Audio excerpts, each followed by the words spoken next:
रामायण की कथा तो सभी ने सुनी या पढ़ी होगी, जिसमें श्री राम और माता सीता के जीवन से जुड़े पहलुओं को दिखाया गया है। उन्हीं में से एक कहानी में बताया गया है कि जैसे मर्यादा पुरुषोत्तम राम अपनी पत्नी सीता को एक धोबी की बातों में आकर अयोध्या छोड़कर जाने को कह दिया था, लेकिन क्या आपको पता है कि वो धोबी के रूप में जन्मा एक पक्षी था, जिसके श्राप की वजह से माता सीता को वन में भटकना पड़ा था। जी हाँ, आपने सही सुना, माता सीता को श्राप मिला था। आज हम आपको बताएंगे कि देवी सीता को किस पाप का सजा मिली, जो उन्हें वन वन भटकना पड़ा। मिथिला नगरी में जनक राजवंश राज करता था। उन्हीं में से एक राजा शीरध्वज थे। एक बार यज्ञ के लिए वो जमीन जोत रहे थे। उसी समय वहां से एक छोटी कन्या निकली। इस सुंदर कन्या को देखकर राजा बहुत खुशी हुए। उन्होंने उस कन्या को अपनी पुत्री बना लिया। उसका नाम सीता रखा। एक दिन सीता अपनी सहेलियों के साथ बगीचे में खेल रही थी। वहां उन्होंने एक तोते का जोड़ा दिखाई दिया, तो बहुत ही खूबसूरत था। वो दोनों पक्षी एक पर्वत की चोटी पर बैठकर बातें कर रहे थे। पृथ्वी पर श्री राम नाम से विख्यात एक बड़े सुंदर राजा होंगे। उनकी महारानी का नाम सीता होगा। श्री राम सीता के साथ कई वर्षों तक राज्य करेंगे। धन्य है वो जानकी देवी और धन्य है वो श्री राम। तोते की ऐसी बात सुनकर सीता ने सोचा कि ये दोनों तो मेरे ही बारे में बातें कर रहे हैं। इन्हें पकड़कर मैं इनसे अपने जीवन से जुड़ी सारी बातें पूछ सकती हूँ।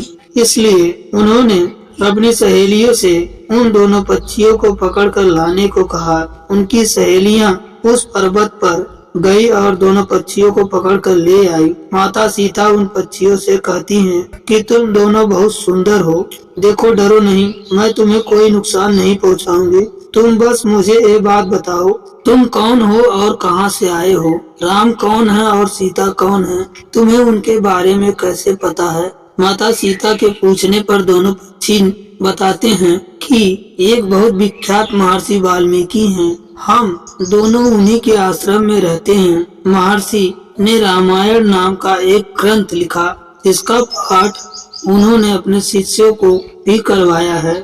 उन पक्षियों ने सीता को ये सभी बताया कि इस ग्रंथ में महर्षि वाल्मीकि ने बताया है कि महर्षि ऋषिशृंग के द्वारा किए गए पुत्रेष्ठी यज्ञ से प्रसन्न होकर भगवान विष्णु, राम, लक्ष्मण, भरत, शत्रुघ्न ये चार मानव शरीर धारण कर पृथ्वी पर जन्म लेंगे। बड़े होने पर श्री राम महर्षि विश्वामित्र और अपने छोटे भाई लक्ष्मण के साथ हाथ में धनुष लिए मिथिला आएंगे और शिव जी के धनुष को तोड़कर सीता जी से विवाह करेंगे। फिर उसी पक्षी के जोड़े ने कहा कि हे सुंदरी, हमने तुम्हें सब कुछ बता दिया, अब हमें छोड़ दो, हम जाना चाहते हैं। पक्षियों की बातें सुनकर माता सीता के मन में और भी बातें जानने की इच्छा हुई। उन्होंने दोनों से पूछा कि राम कहाँ होंगे, वे किसके पुत्र हैं, कैसे वो मिथिला आकर जानकी से विवाह करेंगे। नर तोता बोला, श्री रामचंद्र का मुख कमल के समान सुंदर, नेत्र बड़े बड़े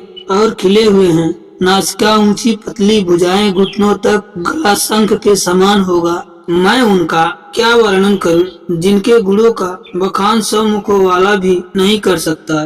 दोनों पक्षियों ने कहते हैं कि जानकी देवी धन्य है, जो जल्द ही रघुनाथ जी की पत्नी बनकर उनके साथ कई वर्ष तक राज करेंगी। लेकिन तुम कौन हो? पक्षियों की बातें सुनकर सीता जी ने कहा, जिसे तुम लोग जानकी जी कह रहे हो, वो मैं ही हूँ। माता सीता उन्हें कहती हैं कि मैं तुम दोनों को तब ही छोड़ूंगी जब श्री राम यहाँ आकर मुझसे विवाह करेंगे। तब तक तुम दोनों आराम से मेरे घर में रह सकते हो। ये सुनकर मादा तोता जानकी जी से कहती है कि हम वन के पक्षी हैं, हमें घर में सुख नहीं मिलता, मैं गर्भवती हूँ, मुझे जाने दो, मैं अपने स्थान पर जाकर बच्चे पैदा करूंगी। आप चाहे तो उसके बाद फिर यहाँ से आ जाऊंगी। उसके कहने पर भी सीता जी ने उसे नहीं छोड़ा। तब उसके पति यानी नर तोते ने कहा, सीता, मेरी पत्नी को छोड़ दो, वो गर्भवती है। जब ये बच्चों जन्म दे देगी तब उसे लेकर मैं फिर तुम्हारे पास आऊंगा। तब माता सीता ने कहा, तुम आराम से जा सकते हो, लेकिन ये मुझे बहुत पसंद है। तुम घबराओ नहीं, मैं इसकी अच्छे से देखभाल करूंगी।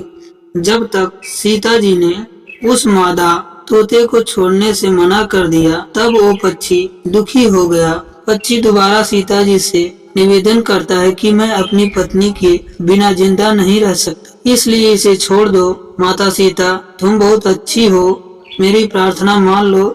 इस तरह उसने बहुत समझाया, लेकिन सीता जी ने उसकी पत्नी को नहीं छोड़ा। तब मादा पक्षी क्रोध में सीता को श्राप दिया कि हरि, जिस प्रकार तू मुझे इस समय अपने पति से अलग कर रही हो, वैसे ही तुझे भी स्वयं गर्भवती अवस्था में श्री राम से अलग होना पड़ेगा। कुछ दिन बाद पति से बिछड़ने के दुख में मादा पक्षी के प्राण निकल जाते हैं। पत्नी की मौत हो जाने पर नर पक्षी दुखी हो गया। फिर वो सीता जी से बोला कि मैं मनुष्यों से भारी भरी श्री राम की नगरी में अयोध्या में जन्म लूंगा। मेरे ही कारण तुम्हें पति के वियोग का दुख उठाना पड़ेगा। एक कहकर वो वहाँ से उड़ जाता है। कुछ साल बाद उसका जन्म अयोध्या में धोबी के घर होता है। उस धोबी के कारण ही सीता जी का अपमान हुआ। उन्हें अपने पति श्री राम से अलग होना पड़ा। उस तोते का श्राप ही सीता जी के पति श्री राम से बिछड़ने का कारण बना। इसलिए जब माता सीता गर्भवती थी तो उन्हें भी पति से दूर वन में रहना पड़ा था।